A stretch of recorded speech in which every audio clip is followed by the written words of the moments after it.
When it comes to music today, it's all about portability and accessibility. When's the last time you saw somebody using a Walkman? About 10 years ago? These days, everybody's using an MP3 player. There are limitations to what people can do with their MP3 players. For example, if you want to access internet radio on your MP3 player, you can't unless you're within the Wi-Fi range. Also, there are limitations to how much music you can put on your MP3 player.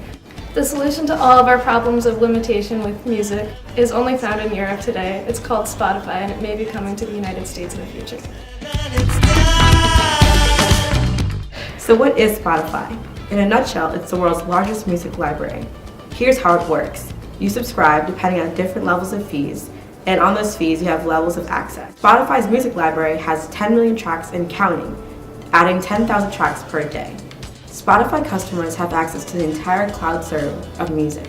Then you can add your music depending on what artists you like, similar artists you like, and then spread them through social networking sites such as Twitter and Facebook. They've even added a feature where you can download music at a small fee. It's totally accessible. So how does it work? So Spotify uses cloud server technology to help you access your music whenever you want it and wherever you want it. Basically, when you log on, instead of accessing a database that's concentrated onto your hard drive, all of your music and all of your media is on sort of a virtual overhead compartment. So if you want to listen to a song, instead of it retrieving it from its internal memory, whatever device you're listening on is going to pull that song out from the cloud server and onto your device. And after you're done listening to it, it goes back up there. That way anybody can have access to it, and it just sits there until the next time that you want to use it. What's so great about this is that basically your Spotify music library takes up absolutely no memory space. So you have no limit to the types of devices that you can access any of your music on. Operationally, it's next to flawless. It works extremely fast. The quality of the sound is very good, and it's extremely user-friendly. So what does this mean for the music industry? Well, there are some subscription services already in order, such as Rhapsody, but none of these have done exceptionally well. It seems like having an entire music library at your fingertips is a little bit discouraging for the record industry, but Spotify will actually help artists. Merely by having their music available on Spotify, artists will have a higher chance of being heard and a higher chance of their albums being bought. And even if their albums aren't bought after being heard on Spotify, they'll make money just by being featured on Spotify due to licensing.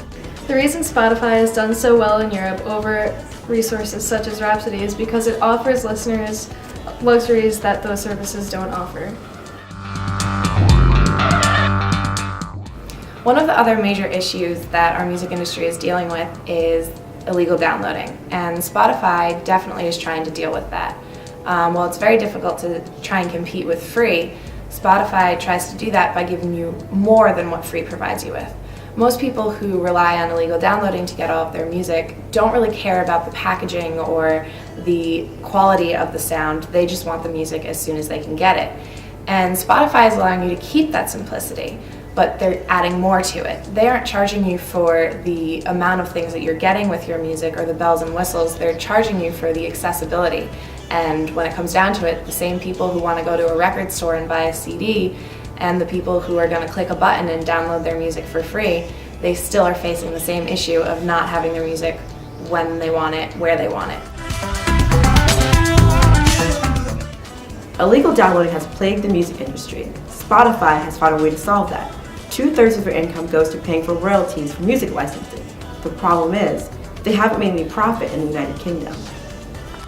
There are several ideas in the works to make profit for Spotify, including expanding to new territory, such as the US. The deadline is Christmas, it's coming pretty soon. As well as adding more ad sales and expanding revenue and lowering current royalty rates. Like all subscription services, Spotify has had its issues, including removing thousands of tracks by the day because of licensing issues. The future is bright though. With the introduction of Spotify to the US, the Spotify will see increased levels of revenue, thousands of new subscriptions, and new ways for artists to make revenue on their labels and independently.